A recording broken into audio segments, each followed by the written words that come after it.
Osvaldo Bayer y el fútbol, que llegó con los barcos. Nancy Méndez, licenciada en Trabajo Social de la UBA. En su libro Fútbol Argentino, Pasión y Gloria de nuestro deporte más popular, Osvaldo Bayer describe la historia del más popular de los deportes, desde sus inicios hasta 1986. En tiempos donde no existía la televisión ni internet, el autor va recorriendo parte de la historia argentina y cuenta cómo el fútbol, de manera veloz, termina en el negocio que hoy conocemos. El fútbol es un magnífico cuento de magos, volatineros, malabaristas y hasta clown, como titiriteros de gran proscenio. Un teatro inigualable para niños y grandes, y para niños grandes. Un encuentro humano con alegrías y lágrimas, con ruidos y espantos. El circo de la gente pobre, la misa de la campaña de los solitarios que quieren sentirse acompañados por una vez. Es la humanidad en el pequeñísimo cosmos de un cuadrilátero verde. El historiador de la Patagonia rebelde y Severino Di Giovanni se pregunta: ¿por qué el fútbol no puede ser un tema para un historiador, para un sociólogo o para un politólogo? ¿Acaso no es parte de la vida misma ese extraño y mágico influjo ejercido por 22 jugadores y una pelota sobre el mundo entero? Es que la historia de los clubes de los barrios suburbanos en nuestro país es interesante. Pensar cómo nacieron, por qué se llamaban así y a qué se debe la elección de sus colores. ¿Quiénes son los actores sociales fundamentales que hicieron del fútbol una pasión de multitudes? Donde hay un grupo reducido, solo se ve sponsors, pases millonarios y negocios. Bayer en su libro Fútbol Argentino nos cuenta todo esto. Resulta que llegaron de los barcos inmigrantes europeos en 1857, promovidos por los ingleses que se dedicaban al negocio de ultramar.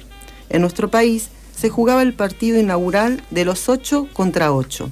En aquella oportunidad, los de pantalones largos y sombreros se enfrentan al equipo local Buenos Aires Cricket.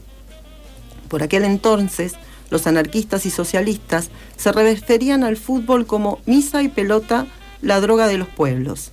Ellos, que tenían la tarea de organizar a la clase obrera, veían que el nacimiento del fútbol era una distracción para los trabajadores que, cansados por largas jornadas laborales, al llegar al fin de semana, iban a correr detrás de una pelota. Y ello se convertía en una distracción para los trabajadores y sus hijos, dado que el trabajo infantil y de las mujeres era lo cotidiano. Resulta interesante señalar que de allí viene la categoría menor. Los hijos de los migrantes y obreros anarquistas y socialistas fundantes del movimiento obrero argentino fueron los primeros niños convertidos en menores. Los niños de la mala vida, decían, y para ellos el Estado tenía trabajo, educación, misa y pelota, porque la Iglesia también ayornaba y levantaba el lema misa por la mañana, fútbol por la tarde. Ante esto los anarquistas y socialistas estaban alarmados, porque en vez de ir a las asambleas obreras o picnics ideológicos, los trabajadores iban a la cancha los domingos. Tenían que conspirar contra eso, y fue así como decidieron meterse en la cancha y pasaron a ser claves en la formación de los primeros clubes de barrio de nuestro país, pensando tácticamente, no solo cómo se ganaría el partido, sino qué nombres se pondrían como club y de qué color tendría que ser la camiseta que iban a vestir. Y vaya que lo pensaron. Así surgió el club que hoy conocemos como Argentinos Juniors, pero que por aquel entonces se llamaba Los Mártires de Chicago, en honor a quienes dieron la vida en la pelea por la jornada laboral de 8 horas, acusados sin pruebas por un crimen que no cometieron. Entonces resulta que para discutir qué nombre le ponen al club, la discusión no era el marketing y los millones que podrían conseguir, sino qué banderas queremos levantar. Con camiseta roja se formó el Club Independiente, en un café del centro, en la calle Perú Irigoyen. Los trabajadores de una tienda inglesa, a quienes no le era permitido jugar en el equipo titular de la empresa, se juntaban a discutir porque ellos querían jugar, y fue así como se declararon independientes de la patronal. Así surgió su nombre. También está Chacarita, que tuvo su origen en una biblioteca anarquista y se fundó un 1 de mayo. Bayer cuenta como 6 adolescentes, hijos de italianos y vecinos del barrio de La Boca, un barrio de trabajadores inmigrantes, una noche, en un banco de la Plaza Solís, crearon el club Boca Juniors. Primero anduvieron de baldío en baldío, hasta lograr una canchita detrás de las carboneras de Wilson, en la isla de Marchi. pero los desalojaron y de allí partieron para Whitney, para en 1923 ranchar en Bransen y del Crucero. Era el nacimiento de la Bombonera. Pero él no puso solo el ojo en el fútbol, va recorriendo cada parte de nuestra historia, porque a través del fútbol se mostraba la estructura social de un proceso en transformación. Así se enfrentaban talleristas versus ferrocarrileros, y será con la televisión que el fútbol se popularizó y con ella la exportación de jugadores, porque el negocio era claro, hay que mirar hacia afuera.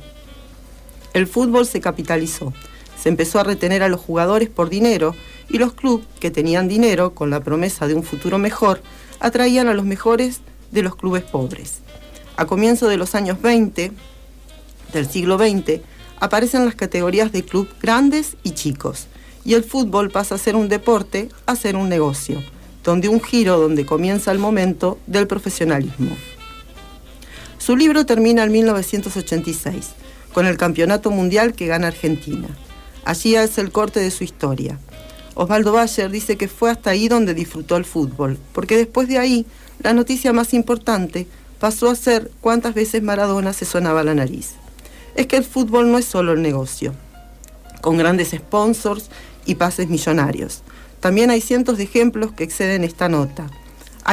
Hoy podemos nombrar el grito de varias hinchadas europeas, quienes ante la grave crisis migratoria que vive el continente, se han levantado frente a la violencia y repudiando la xenofobia, levantando la bandera, bienvenidos a los refugiados, no importan los papeles, acompañadas con otras medidas de solidaridad hacia la comunidad inmigrante que era asediada por la derecha fascista.